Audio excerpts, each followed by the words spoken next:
final trailer for Super Mario Galaxy just dropped, and alongside it, the directors released some exclusive scenes on a special movie website. Did you know that both the trailer and the exclusive clips are absolutely packed with details and Easter eggs that most hardcore fans of the franchise didn't even catch? Your king has returned! Long live the king! Right in the very first scenes of the trailer, we can see the exact same festival going on in the Mushroom Kingdom that was shown in previous trailers, and it's pretty much a direct continuation of the scene where Toad meets Yoshi. The proof of this is right there in Luigi's hand. If you look closely at Mario's younger brother, you'll notice he's holding the exact same candy apple that Yoshi kinda stole from Toad in that scene we saw in the other trailer. On top of that, we can spot a very special guest in the crowd who definitely isn't originally from the Mushroom Kingdom, but whose kingdom we saw get invaded and conquered by Bowser in the first movie. We're talking about the little blue penguin hanging out in the crowd of toads. He must just be visiting, considering he belongs to the Penguin Kingdom. Speaking of penguins, there's another scene later in the trailer where we see Toad get a penguin suit after touching a glowing pour-up. This is a huge nod to the actual penguin suit from the franchise, which was introduced in New Super Mario Bros. Wii, released back in 2009. When a character grabs the matching glowing item, a tiny little penguin suit, they gain the ability to shoot ice balls to freeze enemies, belly slide across water or ice to smash blocks, and swim way faster and with much more precision than usual. You go, Toad! Moving on to the exclusive movie clip that was released on the Galaxy.Gateway site, we can clearly see Peach and Toad arriving at the space hub, where they'll probably head off to the casino planet. And right there, just before the duo reaches an information desk, you can see a Pianta, one of the original inhabitants of Isle Delfino. The Piantas made their very first appearance in the game Super Mario Sunshine, which launched on the Nintendo GameCube in 2002. Fun fact, that's also the exact same game where Bowser Jr. makes his first appearance. Right after that, when we see who Peach and Toad are getting their info from, it's none other than Rob.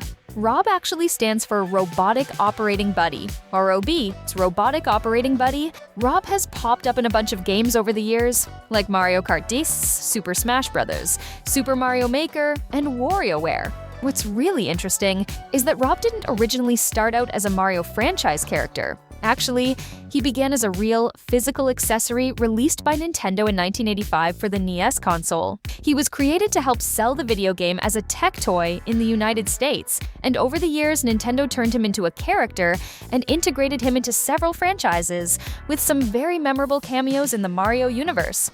Another super interesting detail about this scene, deliberately leaked by the movie directors, and the website where we found it, is that if you look right behind Rob, you'll see the exact same pipe map that shows up as soon as we access the site. Going back to the beginning of the trailer, right off the bat, we see Peach's castle being boarded by a spaceship. This UFO in the movie, which looks like it's being commanded by Bowser Jr., is a clear nod to the exact same UFO, except belonging to the Topman tribe that shows up at the beginning of the Super Mario Galaxy game. As soon as the Mushroom Kingdom castle is launched into orbit, we find another incredible Easter egg from the Super Mario Galaxy game. That first larger planetoid that shows up in the corner of the scene, where Mario, Luigi, and Yoshi are looking out into space, is the exact same planet where Mario is woken up by Luma Lee, right after answering Peach's cry for help and getting transported into space along with the Mushroom Princess and the castle. Now, let's talk about a deliberate troll job in the trailer that very few people picked up on.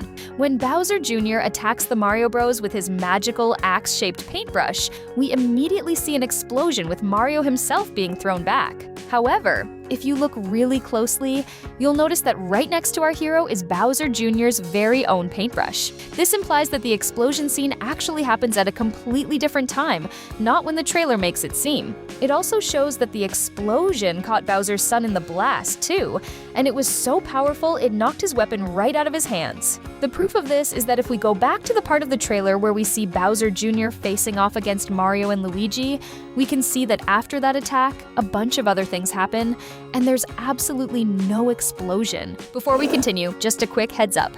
If you also enjoy movies, series, and cartoons, click the subscribe button right now, alright?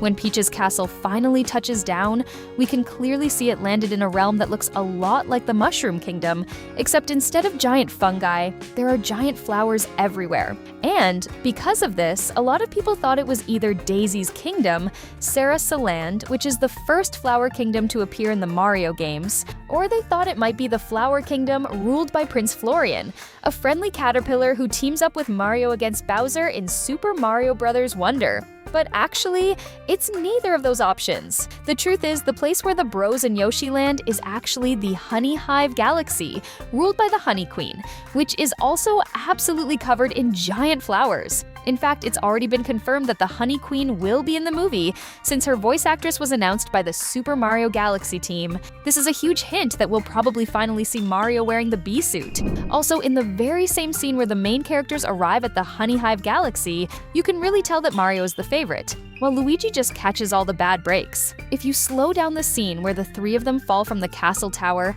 notice that Mario lands perfectly on top of a flower bud, while Luigi just completely splats on the ground, then immediately gets back up and keeps running. It's because of injustices like this that Luigi is one of my favorite characters in the whole franchise. Right after that, we see that somehow Bowser makes it back to his kingdom, and right off the bat, we can spot several statues. And if you look closely, you'll notice that in every single one of them, Bowser Jr. and Bowser are together, which hints that they are in the kingdom currently ruled by the villain's son. Another thing backing this up is that we see several green symbols with Bowser Jr.'s face scattered all over the place where the Bowser-worshipping Koopas are gathered. In fact, we can say with 100% certainty that this place is none other than Bowser's Galaxy Reactor, which is the final galaxy and the grand climax of the Super Mario Galaxy game. It's the ultimate fortress and the center of the new galactic empire that Bowser was building at the core of the universe, using the stolen energy from the grand stars to power his creation. Something else a lot of people missed while watching the trailer happens right when Bowser's army is celebrating his triumphant evil return. If you look in the corner of the screen, you can see a Goomba coming right out from inside a chain chomp. This definitely implies that the little evil mushroom got gobbled up by the biggest biter in the Mario Bros. Franchise. Moving on to the scene where Peach and Toad are in the casino world, right away we run into one of the rarest creatures in the entire Mario franchise, the Goom Beetles. And this officially marks the very first appearance of this video game enemy in the Plumber Brothers movies. Right after that, we see Peach coming face to face with one of the most hardcore bosses from the Mario games, Wart. He is quite literally the enemy you have to defeat in Super Mario Bros. 2, which came out in 1988 and takes place in the Dream World. And based on the context of the scenes, it looks like he's the one in charge of the casino world and the big boss around there, because to stop Peach, he summons a small army of Ninjas, those little dark creatures with pointy ears or horns, big eyes, and red buttons on their bellies, who also happen to be his minions in Super Mario Bros. 2. In the following scenes, we see one of Bowser Jr.'s robots firing a bunch of bonsai bills. And if you pause the scene, you'll see they are all aimed straight at Princess Rosalina's castle in the background, which is where the sweet, innocent little Lumas live and are protected by the princess. Right after, we see Rosalina absolutely destroy all of them with her magical powers, showing just how powerful she really is, especially considering Mario had a seriously tough time stopping just one of them in the first movie. And that's not all. Apparently, Rosalina completely beat down the Koopas who were inside the robot, which is pretty obvious from the terrified, scared looks on their faces in the scene where Bowser Jr. manages to hit the Queen of the Lumas with his magic paint. Also, if you pause at exactly the right moment, you'll see that even Kamek is in that scene. This implies that this might happen right at the beginning of the movie, or at the very least, before Kamek gets swallowed up and turned into an egg by Yoshi, like we saw in a previous trailer. In another awesome scene from the movie, we see our heroes passing straight through a planet filled with lava. This is yet another clear reference to the original Super Mario Galaxy game, where Mario himself visits the Freeze Flame Galaxy.